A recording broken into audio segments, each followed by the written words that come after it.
Keith Ellison of Minnesota isn't some obscure C-list Democrat. He is deputy chair of the Democratic National Committee. He nearly won the chairmanship outright last year. He's a champion still of the party's progressive wing. He's a great favorite of the grassroots. He deserves to be regarded as one of the Democratic Party's top thought leaders, such as they are. Yesterday, Ellison tweeted this, quote, "At Moon Palace Books, and I just found the book that will strike fear in the heart of Donald Trump." Now, the book Ellison was talking about is called Antifa, the Anti-Fascist Handbook. Why would that book strike fear into the heart of the President of the United States? Well, maybe because that book advocates for political violence against people like Donald Trump and his supporters. The author is a man named Mark Bray, and he writes that violence is, quote, "a small though vital sliver of anti-fascist activity."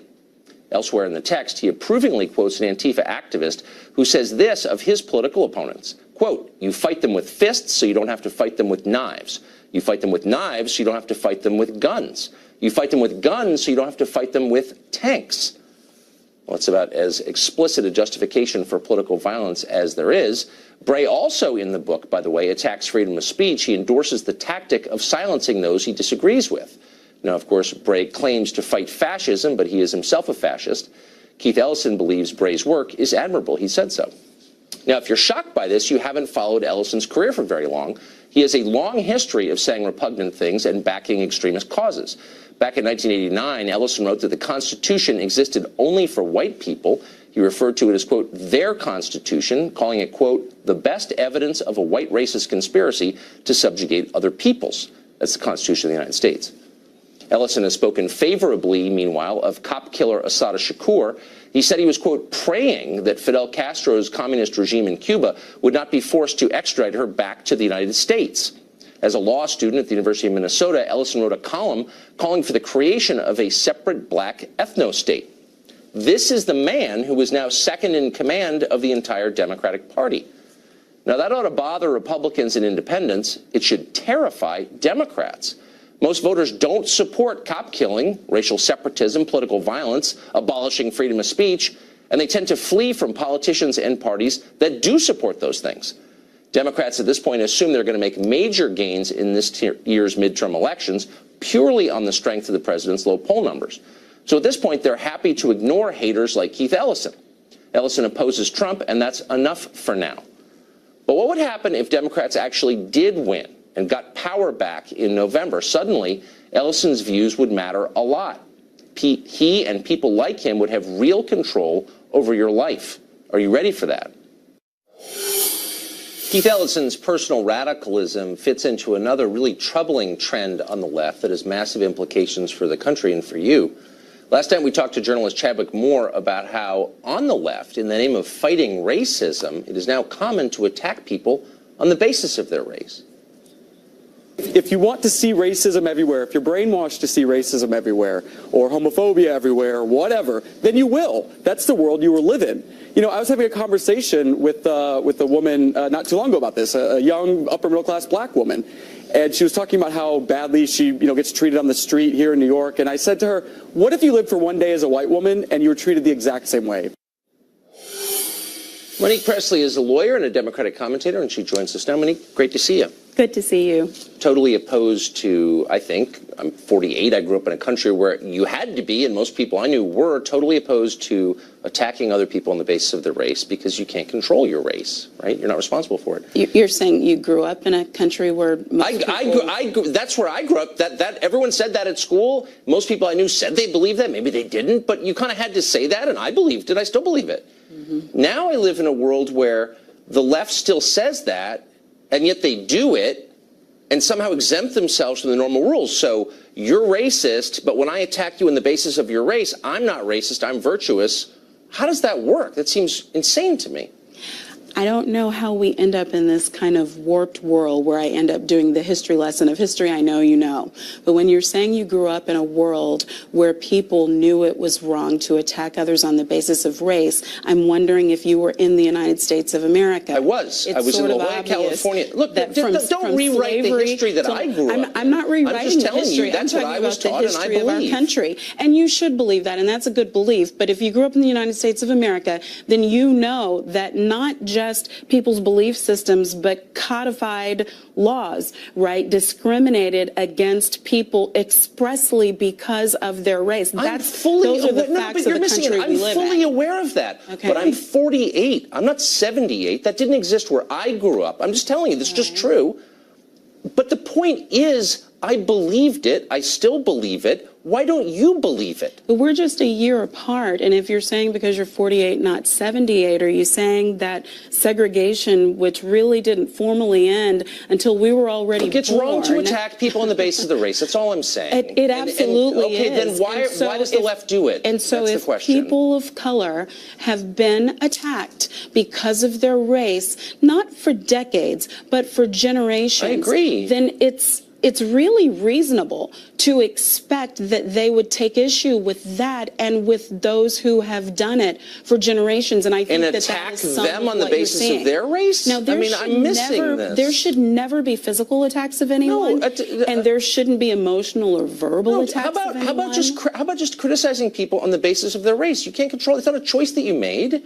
You shouldn't ever hold someone's race against him, because it's not his fault. That's the whole point. That's why racism is wrong, right? That is exactly why racism is wrong. So why is the left doing that now? And I don't know, when you say the left, I wonder who those people are. I don't know. Every time I pull up BuzzFeed or Huffington Post or any lefty site, there's some piece about white people are a scourge on America. They're bad. It's like, I'm not defending white people. All I'm saying is you shouldn't write off any group of people on the basis of their race. I thought that was the definition of racism, and now it's very common. And I frankly haven't read any articles that say white people are this or white people are that just on the basis of their race. If you are white and you are also a bigot, if you are white and you are also a racist, then I've read many things that discuss a lack of understanding in this country. You haven't heard anybody say in the last 10 years, too many white guys. It's just a white guy thing. You haven't seen any No, I'm serious. Too many white guys where, Tucker? Anywhere. You haven't seen anyone really.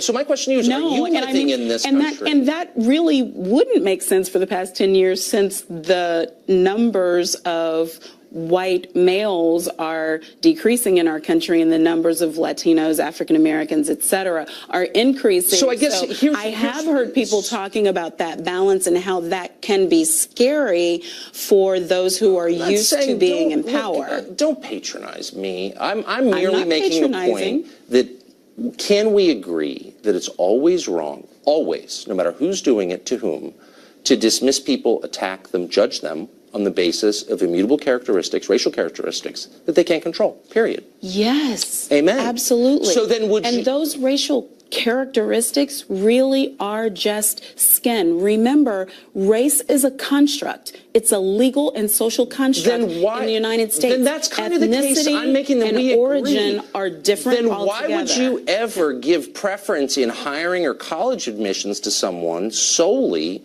on the basis of something he couldn't control? Isn't that the definition of racism? Because of what we just finished talking about. But you just agreed it was wrong. So why do you support it? I said it was wrong to attack on the basis of race. I didn't say it was wrong to help on the basis of race. Let's say you have one job and two people, and you make the decision, the deciding factor is the race of one of the people. One person is being hurt because he's the wrong race. Why is that okay? Because he's gotten 350, maybe 400 years of benefit for the right race. Do you know him? Okay. Are you just wait, hold on. Do you know that? All you know about him is his race, and yet you're saying that he's benefited. Exactly. But you don't know anything about him other than his race. So you're saying that all people of a certain color have something in common, which is kind of the definition of racism, isn't it? No, that's also the definition of discrimination, because all African American people in the United States have something in common. It's that they were discriminated against. If it's you don't know the 60s or the 50s, they have something in common in that they were subject to lynching. From Belgium yesterday. He could have. He has no connection to it, but you think it's okay to deny him something because of his color. I think that the system itself, in order to fix what is the one original sin of this so we country, need more racism has to fix correct racism. itself. I don't consider that racism it's not at racism. all. When you do it, it's not racism. If I am in power as an African-American woman and I insist upon you walking around with one hand tied behind your back, but I want you to plow a field, I'm not. then I'm talking about the guy from. Wait a second. I'm talking about the guy from Belgium who didn't do anything, who's not connected in any way. Can we go to my analogy at least to the finish of it? Suffers. An individual suffers. Yes. But you don't consider that racism because why? No, it's not. Because the numbers of people in this country who have been disproportionately discriminated against for hundreds of years are such that there has to be a correction for it. So some people have to suffer on the basis of their race. And in this country, those people have been African Americans and other people So the of guy colors who's done nothing wrong must suffer because other people who looked like him did something wrong. Yes, because I, as an African-American woman, yes, I absolutely call it justice. You're worrying. Well, I'm in charge now of something because I'm here, right? Yeah, that sounds like collective punishment to me. Well, you're probably an innocent party too, Tucker, but here you are with this show, and there probably are a number of similarly situated, talented African-American males who could do just as good a job or better than you. You may be getting the benefit of your race. Do you think so? Because if that's the only difference between you and another talented journalist. I don't think that you should punish people for things they didn't do. I agree. For things they're not responsible for. You just argued that you should. But you should advance. You just argued that you should. It's not punishment. It's not punishment. Oh, no, okay. It's not. It's advancement. We're out of time. It's not punishment. I love that. Happy New Year, Tucker. People like not getting jobs. Good to see you. Thank you. Good to see you too. Well, robots and artificial intelligence could be devastating for low-skilled work in this country. They're going to be, according to all forecasts. And yet economic elites continue to demand more low-skilled workers come into the country. Why are they doing that? We'll discuss it next.